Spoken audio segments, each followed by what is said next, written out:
Dhami cabinet की बैठक में हुए 14 महत्वपूर्ण फैसले। सिरक्यारा में मदद पर प्रधानमंत्री मोदी को भेजा जाएगा धन्यवाद संदेश। अब वर्चुअल भी हो सकेगी जमीन की रजिस्ट्री।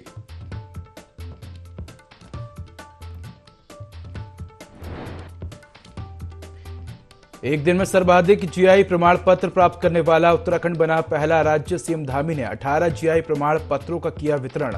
राज्य में 27 उत्पादों को मिल चुका है जीआई टैग।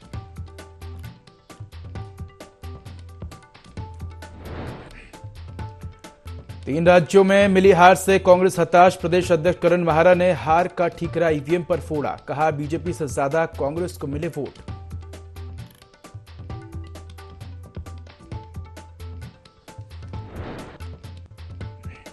हरिद्वार पहुंचे डीजीपी अभिनव कुमार। जिले के पुलिस अधिकारियों के साथ की बैठक। साइबर अपराध को बताया बड़ी चुनौती।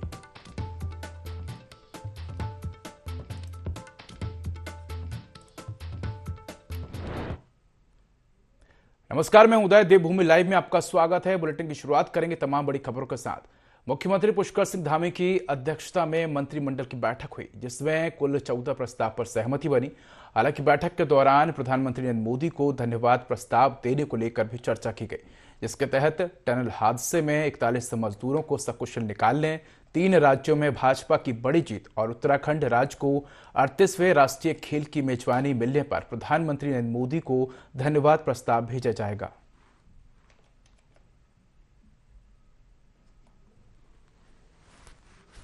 मंत्रिमंडल में कुल 14 प्रकरणों पर चर्चा हुई है। माननीय मंत्रिमंडल की बैठक से पूर्व जो है 3 प्रस्तावों पर चर्चा की गई। एक तो सर्वप्रथम जो सिलक्यारा में जो घटना हुई थी, उसमें सभी हमारे जितने कार्मिक फंसे थे सबको निकाल लिया गया बाहर, और इसमें माननीय प्रधानमंत्री जी का जो कुशल नेतृत्व मिला है और जो पूरी सहायता केंद्र सरकार से मिली है, उसके लिए माननीय प्रधानमंत्री जी को एक धन्यवाद संदेश भेजने के बारे में निर्णय हुआ है। कांग्रेस पार्टी को छत्तीसगढ़, मध्य प्रदेश और राजस्थान विधानसभा चुनाव में हार का सामना करना पड़ा है। इसके बाद कांग्रेस पार्टी ने चुनावी हार का ठीकरा ईवीएम पर फोड़ा है। कांग्रेस पार्टी के प्रदेश अध्यक्ष करण माहरा ने 3 राज्यों में कांग्रेस को मिली हार पर अपनी प्रतिक्रिया दी और कहा कि कांग्रेस पार्टी को और ज्यादा मेहनत करने की आवश्यकता है। साथ ही कहा कि कांग्रेस को मिली हार पर सीधे सीधे ईवीएम को दोष नहीं दे रहे, लेकिन कुछ तो गड़बड़ है। चारों राज्यों में यदि वोट परसेंटेज को देखा जाए तो कांग्रेस को 4 करोड़ 90 लाख से अधिक वोट मिले हैं, लेकिन भाजपा को 4 करोड़ 81 लाख के आसपास वोट प्राप्त हुए हैं। इससे समझा जा सकता है कि कांग्रेस को अधिक वोट मिला है।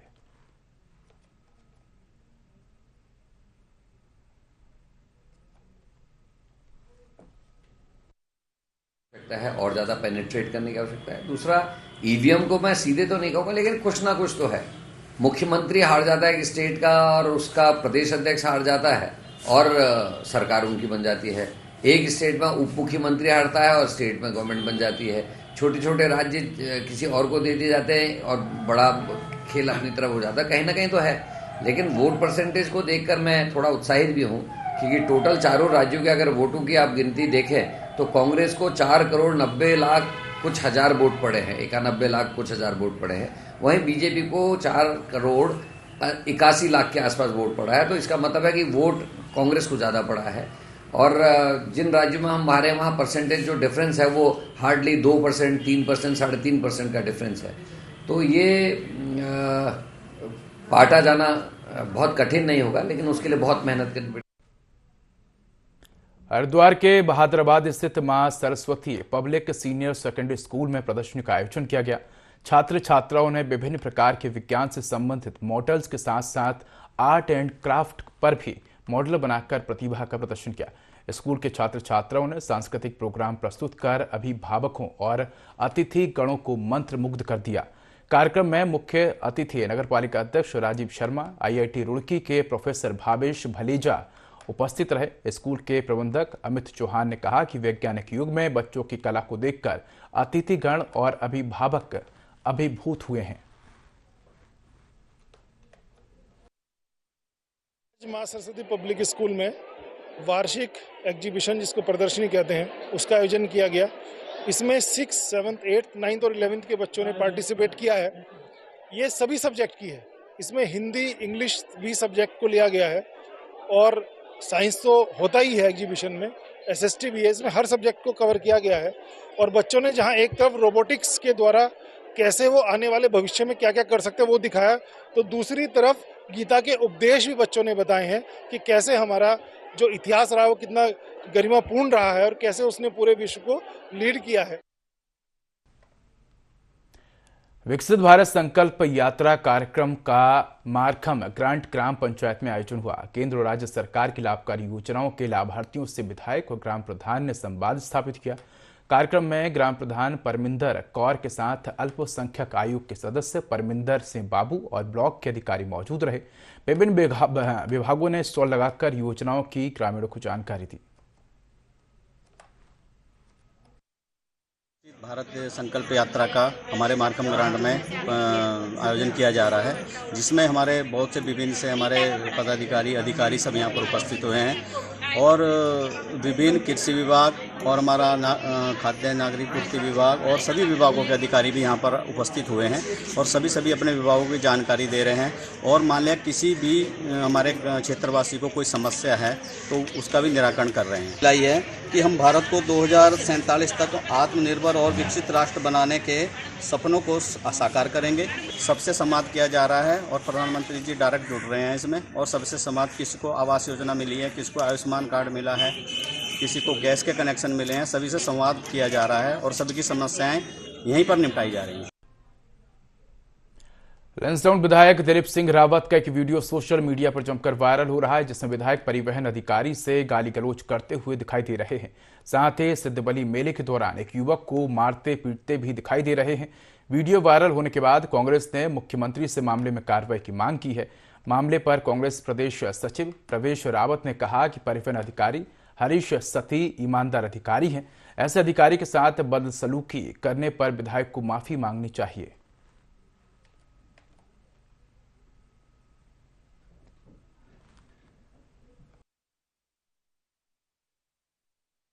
विधायक ने और जो अपने को मेहनत कहते हैं, साधु कहते हैं, उन्होंने गुंडागर्दी की है। और जो ईमानदार अफसर है हरीश सती, उन्हें पूरा कोटद्वार जानता है, वो यहीं पले बड़े हैं, यही उनकी कर्म भूमि, यही उनकी जन्मभूमि है।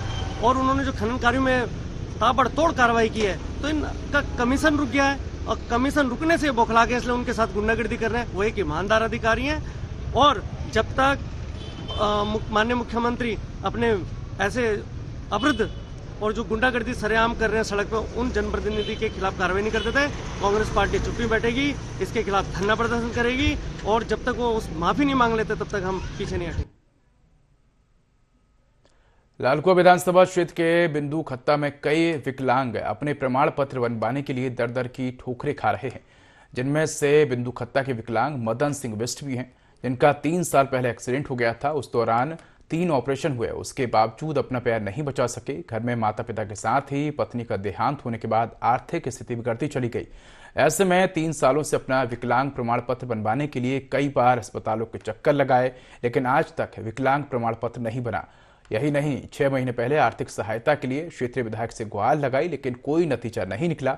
दिव्यांग कल्याण आयोग के पूर्व सदस्य संतोष बाबू कश्यप ने बताया कि UID कार्ड तो बन गए हैं, लेकिन राज्य से बाहर की बसों में मिलने वाली छूट नहीं दी जाती है।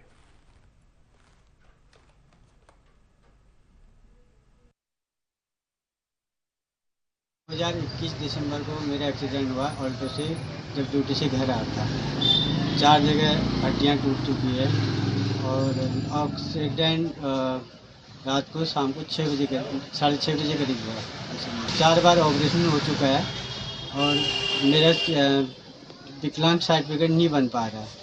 हौसला बढ़ाएं, अपने आप को दिव्यांग ना समझें, ना कमज़ोर समझें, अपने आप को मजबूत समझकर और अच्छे कार्य करें, अपना कारोबार में ध्यान दें, कारोबार को बढ़ोतरी करें। और बाकी जो रही हमारी समस्याओं की बात, सरकार ने जो हम लोगों को UID कार्ड दिया है बनाकर, UID कार्ड में हमको जो रोडवेज की बसों में सिस्टम दे रखा है कम किराए का कंसेशन, उसमें जो है कम से कम उत्तराखंड की बसों में ना देकर ऑल इंडिया बसों में देना चाहिए। अगर हम लोग यहाँ से बरेली या कहीं जाते हैं, उसके बाद उधर से उत्तराखंड की बस नहीं मिलती है या यूपी वालों को इधर से यूपी की बस नहीं मिलती है, तो उसमें हम लोग बहुत सारी दिक्कतों का सामना करना पड़ता है। राजधानी देहरादून में 8 दिसंबर को इन्वेस्टर समिट का आयोजन होने वाला है, जिसमें प्रधानमंत्री मोदी भी शिरकत करेंगे। इन्वेस्टर समिट को लेकर कांग्रेस के पूर्व अध्यक्ष गणेश घोटियाल ने कहा कि जितना पैसा साल 2018 के इन्वेस्टर समिट में खर्च हुआ था, उतने का निवेश भी सरकार को प्राप्त नहीं हुआ है। भाजपा को जिस उद्योगपति मुकेश अंबानी पर भरोसा था, उन्होंने ये कहा कि मैं उत्तराखंड में अपना जियो का नेटवर्क बिछा रहा हूं, मेरे लिए इतना ही बहुत है। अच्छी बात है, मोदी जी आए, अच्छी बात है, लेकिन वाकई कुछ देख के जाएं। मैं सरकार से पहले जो इन्वेस्टर्स मीट हुई थी आज से 4 साल पहले, मैं उसका हिसाब पूछना चाहता हूं कि उसमें कितना पैसा खर्च हुआ था और कितना उसमें आया। मेरी जानकारी है कि जो उस आयोजन के लिए खर्च हुआ उतना इन्वेस्टमेंट भी नहीं आया। और जिन पे सबसे ज़्यादा भरोसा था मुकेश अंबानी जी, उन्होंने ये कहते हुए अपना पिंड छुड़ा दिया कि मैं उत्तराखंड में अपना जियो का नेटवर्क बिछा रहा हूँ, मेरा यही इन्वेस्टमेंट बहुत है। तो अपना पिंड उन्होंने इस तरह छुड़ाया। मध्य प्रदेश, छत्तीसगढ़, राजस्थान में बीजेपी ने प्रचंड बहुमत हासिल किया है। सीएम पुष्कर सिंह धामी ने कई प्रदेशों में प्रचार किया था, जिस कारण जीत के बाद भाजपा कार्यकर्ताओं में भारी उत्साह देखने को मिल रहा है। बीजेपी की ऐतिहासिक जीत पर भाजपा कार्यकर्ताओं ने मिठाई बांटकर आतिशबाजी की। भाजपा की जीत पर भाजपा नेता निर्मल मेहरा ने कहा कि प्रधानमंत्री नरेंद्र मोदी के नेतृत्व में ये जीत हासिल हुई है। लोकसभा चुनाव में भी भारतीय जनता पार्टी बेहतर प्रदर्शन करेगी। हाल ही में लैंसडाउन से भाजपा विधायक का एक वीडियो सोशल मीडिया पर वायरल हो रहा है, जिसमें विधायक आरटीओ अधिकारी को गाली गलौज देते हुए थप्पड़ मारने की धमकी दे रहे हैं, जिसमें वे और उनके समर्थक एक युवक को पीटते दिखाई दे रहे हैं। वहीं इस वीडियो के वायरल होते ही कांग्रेस प्रदेश अध्यक्ष करण महारा ने कहा कि जब प्रेमचंद अग्रवाल का मारपीट का वीडियो वायरल हुआ था, तब मीडिया के जरिए ये खबर मिली कि उन्हें तलब किया गया। तब उम्मीद जगी कि कोई एक्शन होगा, लेकिन ऐसा नहीं हुआ, जिससे विधायकों की हिम्मत और बढ़ी है। करण महारा ने कहा कि जो दिलीप जी ने किया वो निंदनीय है, और लेकिन साथ ही वो संत भी हैं, वो माफी जरूर मांगेंगे।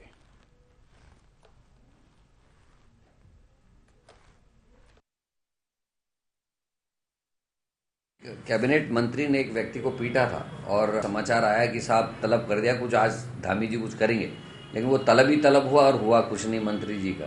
तो उससे निश्चित है कि ऐसे विधायकों की, जनप्रतिनिधियों की हिम्मत बढ़ी है। अधिकारी, कर्मचारी और विधायकी में एक संबंध होता है। हम सब सेवक के रूप में काम करते हैं, वो अपने तरीके से प्रशासनिक तौर पर कार्य करते हैं, और विधायकों का काम है उनके जनप्रतिनिधि के रूप में कामों को करना। लेकिन जो ये घटना घटी, इसने साबित किया है कि आपस में रिश्ते खराब हुए हैं, एक दूसरे का मान सम्मान जो होना चाहिए वो नहीं है। और जो दिलीप जी ने किया वो निश्चित ही निंदनीय है, और मुझे लगता है कि वो संत भी हैं, वो इसकी क्षमा भी मांगेंगे। हल्द्वानी के कथा फैक्ट्री में बीते दिनों पीलीभीत निवासी अमित कश्यप की अज्ञात बदमाशों ने हत्या कर दी थी, जिसका पुलिस ने खुलासा कर दिया है। जानकारी के अनुसार सीसीटीवी फुटेज के आधार पर कार्रवाई करते हुए आरोपी को गिरफ्तार किया गया है, साथ ही उससे अवैध हथियार भी बरामद किया गया है। पुलिस ने मामले की अधिक जानकारी देते हुए बताया कि आरोपी की मृतक के पिता से पुरानी रंजिश चल रही थी, और जिसके चलते उसने पहले से ही उसके पिता को मारने की प्लानिंग कर रखी थी। लेकिन जिस दिन हत्या की, उस दिन ठेले पर उसके पिता न होकर अमित कश्यप था। आरोपी ने गलती से अमित कश्यप को मार दिया, क्योंकि उस रात वहां पर काफी अंधेरा था। फिलहाल पुलिस आरोपी से पूछताछ में जुटी हुई है।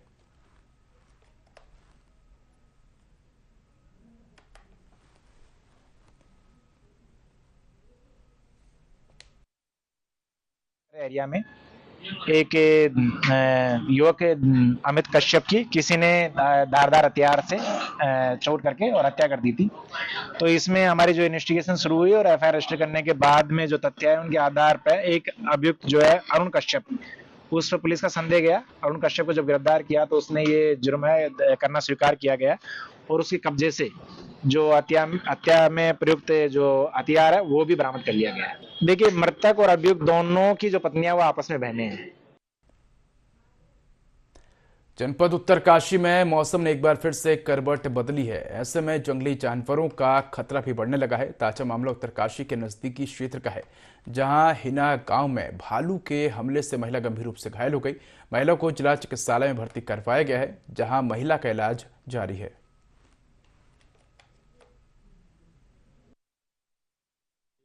पौने 10 बजे करीबन खेतों में गए थे घास के लिए, और अचानक ही वहाँ पे भालू ने हमला कर दिया। 3 लोग थे गांव के नज़दीक खेतों में।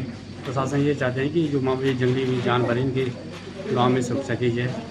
गाँव वाले बहुत परेशान है। हमारे पास एक पेशेंट आई है फूलदेई हिनास की रहने वाली फीमेल। इनको भालू के द्वारा अटैक किया गया था, तो इंजरीज आई है, राइट लेग में है, डिग्लविंग इंजरी है फुट में, और एक इंजरी इनके फोरहेड पे आई है। वैसे पेशेंट अभी स्टेबल है, अभी ठीक है, और अब पेशेंट हम लोग शिफ्ट कर रहे हैं। अब यहीं पर रहेंगे कुछ टाइम तक भर्ती।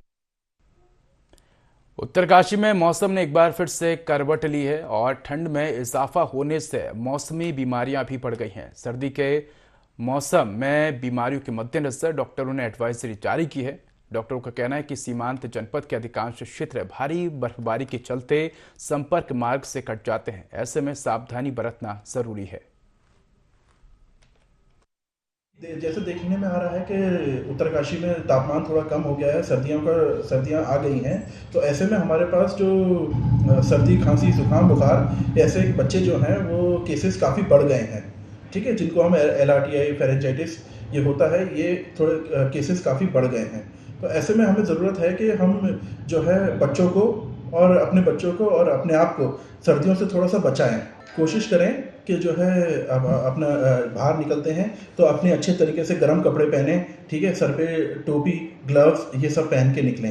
मरीज आ रहे हैं, सर्दी, खांसी, जुकाम, बुखार, upper respiratory tract infection, lower respiratory tract infection, asthmatic और COPD जो होते हैं, जो सांस के मरीज बहुत आ रहे हैं। तो इसके लिए हम तो सबसे पहले कहें कि स्वच्छ खाना खाएं, पानी गुनगुना पिएं, ताज़े फल और सब्जियां खाएं और गर्म कपड़े पहनें और समय समय पर अस्पताल में अपने आप को दिखाते रहें। उत्तरकाशी ऑलरेडी पहाड़ी इलाका है और यहाँ पे सर्दियों का बहुत ज़्यादा तापमान कम हो जाता है। ऐसे में हमारे जो माएँ होती हैं जिनके भी डिलीवरी होने वाली है या जिनका प्रसव हो चुका है, उनको बहुत ज़्यादा ज़रूरत है कि अपने आप को सर्दियों से बचाएं।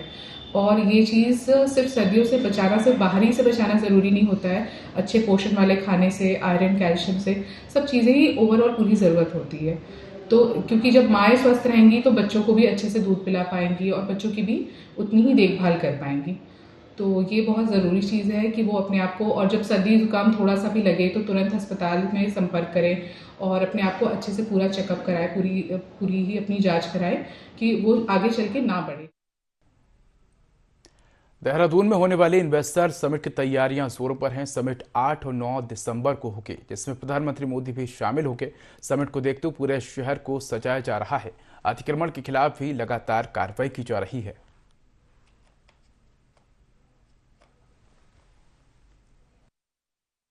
देखिए, समिट को लेकर पूरी तैयारियां पुलिस प्रशासन कर रहा है और काफी सारी आपने देखा होगा व्यवस्थाएं बनाई जा रही है। और खासकर जो टेम्परेरी जो अतिक्रमण है, खासकर रूट में या कहीं पर भी ऐसे होंगे, उसको हटाया भी जाएगा।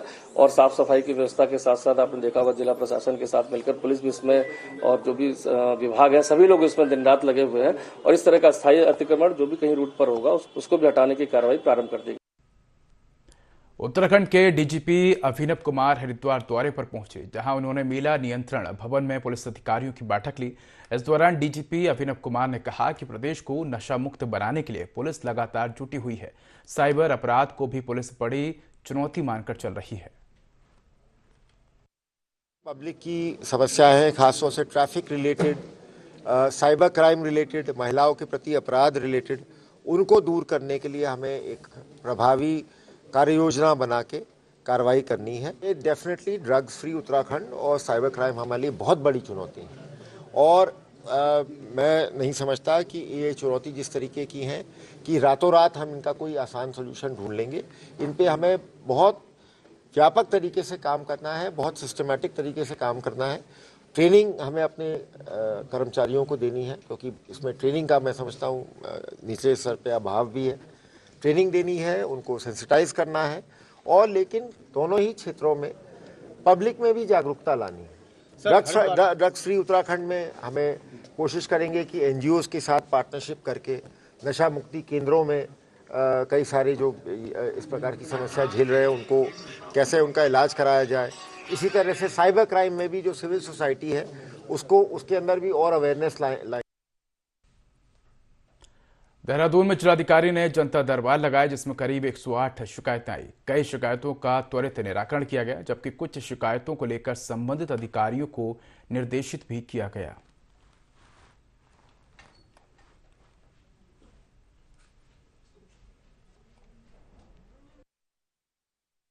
हमारे पास करीबन 108 शिकायतें आज आई हैं और इसमें हर तरह की शिकायतें हैं।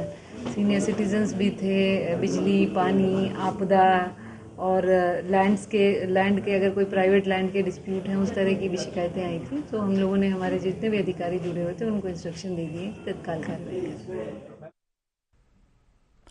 उत्तराखंड में शिव शक्ति धाम के पीठाधीश्वर यति नरसिंहानंद गिरी की सुरक्षा की अनदेखी पर यति सन्यासी आक्रोशित हैं। यति सन्यासियों ने 1 लाख हस्ताक्षर करवाकर जनहित याचिका प्रयागराज उच्च न्यायालय में दायर करने का निर्णय लिया है। इस हस्ताक्षर अभियान का आरंभ हरिद्वार से किया जाएगा।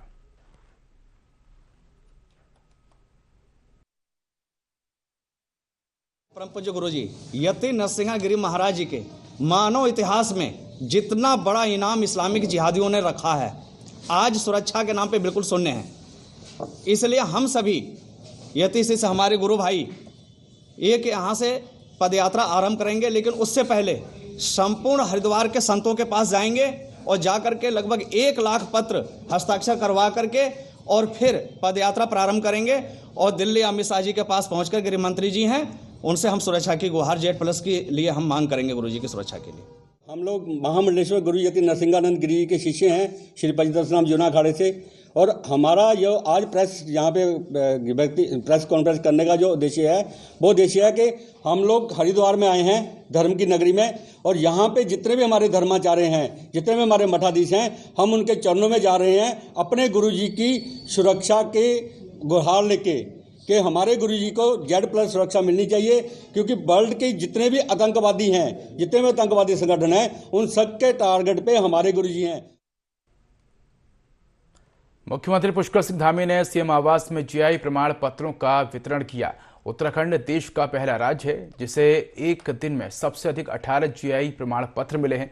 अब तक उत्तराखंड के कुल 27 उत्पादों को GI टैग मिल चुका है। राज्य को जो 18 नए GI प्रमाण पत्र मिले हैं, सीएम धामी ने प्रधानमंत्री नरेंद्र मोदी का आभार व्यक्त करते हुए कहा कि उनकी दूरदर्शी सोच के कारण ही भारत सरकार से उत्तराखंड के 18 उत्पादों को भौगोलिक संकेतक टैग युक्त प्रमाण पत्र मिल गए हैं। इस उपलब्धि से उत्तराखंड के पहाड़ी व्यंजनों के साथ ही कई अन्य वस्तुओं और इससे संबंधित कलाकारों को काफी लाभ होने के साथ ही दुनिया भर में उत्तराखंड को अलग पहचान मिलेगी।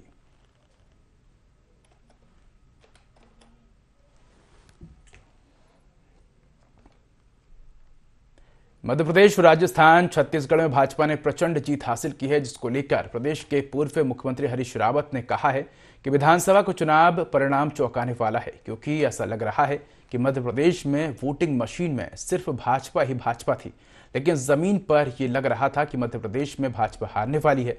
इसी तरह छत्तीसगढ़ में भाजपा अपने आप को बाहर मानकर चल रही थी। छत्तीसगढ़ में भाजपा ये मान रही थी कि हम सम्मानजनक ढंग से हारेंगे।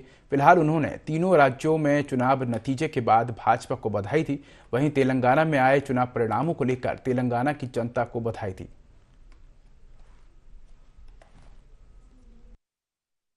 मध्य प्रदेश में तो ऐसा लग रहा है जैसे जो वोटिंग मशीन है उसमें सब भाजपा ही भाजपा, जबकि जमीन पर लग रहा था कि भाजपा साफ है। कांग्रेस मध्य प्रदेश में सरलता से सत्ता में आती हुई दिखाई दे रही है। और छत्तीसगढ़ की स्थिति ये थी कि भाजपा स्वयं छत्तीसगढ़ को अपने से बाहर मान रही थी। ये मान रही थी कि हम हारेंगे मगर सम्मानजनक तरीके से हारेंगे, अच्छी टक्कर दे करके हारेंगे। लेकिन ये नतीजे दोनों चौंकाने वाले हैं। बल्कि ये इसकी तुलना में तो राजस्थान में कांग्रेस ने अच्छी टक्कर दी, जबकि राजस्थान में बहुत सारे फैक्टर्स थे जो फैक्टर्स हमको चिंतित कर रहे। थोड़ा और वक्त मिलता तो हो सकता है राजस्थान में ये टक्कर पूरी तरीके से वास्तविक अर्थों में कांटे की टक्कर हो जाती, मगर अंतोगत्वा जीत है, भाजपा जीती है। वो बधाई के पात्र है, वो बधाई के हकदार है। और हम विश्लेषण करेंगे, जीत का भी करेंगे और हारों का। तो फिलहाल इस बुलेटिन में इतना ही। खबरों के अधिक अपडेट के लिए देखते रहिए IND 24। नमस्कार।